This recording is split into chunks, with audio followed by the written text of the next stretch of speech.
Yesterday, Flacco will star in the team's preseason finale against the Rams at home Saturday. Head coach Kevin Stefanski said he would treat the game as a dress rehearsal for the regular season.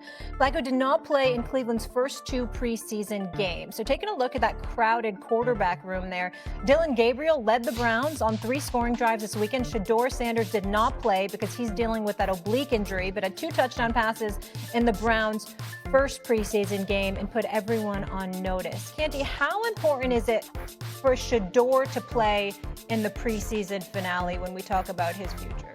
It's absolutely critical because the Cleveland Browns brass needs to be comfortable enough with Shedeur as their backup quarterback to move on from one of the guys that they have in their room. Now, it feels like the odd man out would be Kenny Pickett. He's a guy that they traded for this offseason.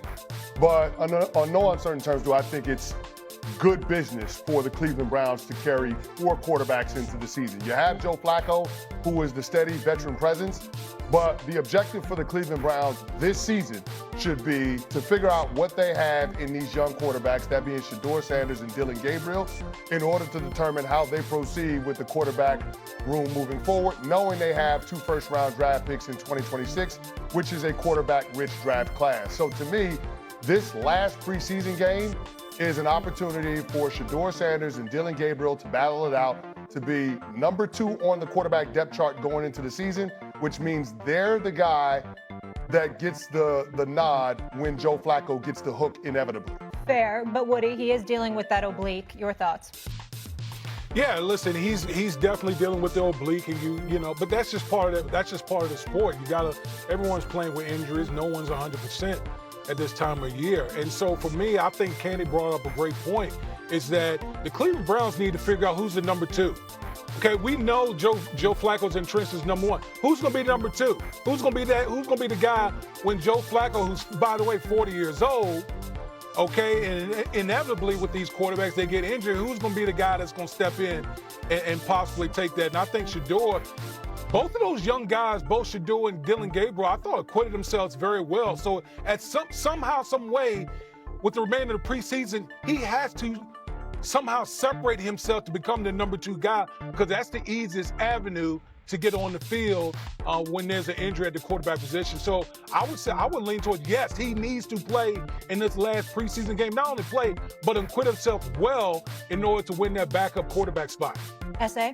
I'd agree with that. He definitely needs to put himself well in order to earn that QB2 spot. But I do think that he had a better performance than Dillon Gabriel between their outings. I mean, I thought his performance was more polished. He had 2 touchdown passes. Dillon Gabriel didn't have anything. He didn't have any turnovers. Dillon Gabriel had 2 turnovers. I pay attention to that as well. These are the things that y'all have taught me over the years that matter significantly. And when we look at the quarterback rating of 106 to a 72, I definitely think that's impressive as well. Now, obviously, he has to show it again because Dillon Gabriel was going up against the Eagles. Shedeur Sanders was going up against the Carolina Panthers, even though they were both facing backups or whatever. We know there's a difference between those 2 franchises in Philadelphia and Carolina, respectively, so I don't think we can ignore that either. In the end, what it comes down to, however, is simply this.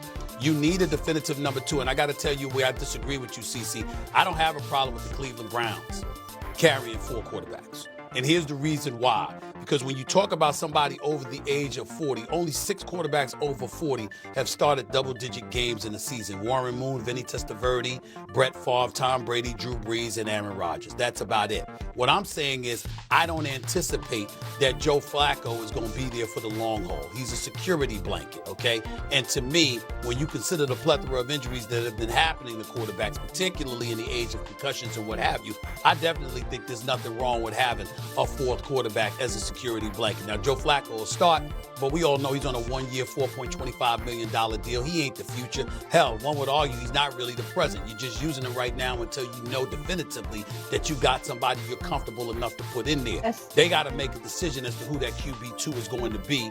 I think it's going to be between Shedeur and Dillon Gabriel. But once they're sure of that, I think you go from there. I got no problem. Hold that thought, because I want Candy to have time to respond. Yeah, security to what end, Stephen A. That's the part I don't understand with the 4th quarterback business, right? Like, this Cleveland Browns ain't winning the Super Bowl this year. It's about being able to figure out what these young quarterbacks are or aren't.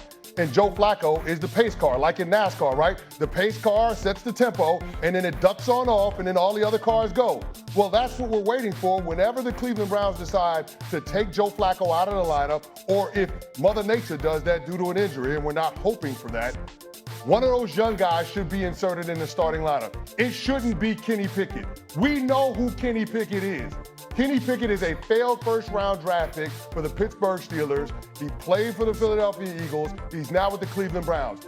The quarterback battle in training camp that we're talking about with the Browns, yeah, it was two battles happening simultaneously. Joe Flacco and Kenny Pickett for the starting job, Dillon Gabriel and Shedeur Sanders for who would be number 2. Kenny Pickett lost that battle to Joe Flacco. There's no reason to keep him on the roster. And listen, I don't believe they're going to win the Super Bowl either. Neither does Woody, neither does anybody that covers football that has any damn sense. But the Cleveland Browns don't necessarily believe that. You go out and you sign Myles Garrett to about $40 million a year. Remember, he wanted out because he wanted a chance to compete and literally, legitimately have a chance to compete for in playoff games. That's what he said anyway. Now they went out and they paid him a boatload of money. Maybe that was a negotiating ploy. We understand it. And hell with it. Give him credit. It worked. But in the end, when you look at their personnel on the defensive side of the ball, you look at them, and if somebody can give you some level of production, they could potentially knock off some people. They're not a scrub team. The way we talk about Cincinnati Bengals defense, we ain't talking about Cleveland that way. They do have a chance to make some noise if you can get some quarterback play, and I think that's their mentality. And what's wrong with that? I don't see it. That's why I don't have a problem with those 4 quarterbacks being carried. Woody, break the tie for me here. Yeah, listen, I would say, number one, it is very rare for an organization to carry 4 quarterbacks, because when you carry 4 quarterbacks, think about it, a quarterback, you're taking away a guy who's going to be actively playing on the field, whether it's offense, defense, or special teams. So it's just rare. Other thing I would say is you can deal one of these quarterbacks. That's what I would do. Like, yes, you got a plethora of quarterbacks. Deal one of them, get a draft pick, but you gotta somehow, some way, start clearing the quarterback room right now, because there's just too many bodies, not enough reps. You need to figure out who's going to be the backup, and that's proper roster construction that way. Let's just leave it there. The Browns have not had a Pro Bowl quarterback since 2007. Do we remember who that was? Derek Anderson? Yeah, exactly. Yeah. The longest active drought in the NFL. We'll leave it there. When we get in Cleveland. So I'm going to make the following statement.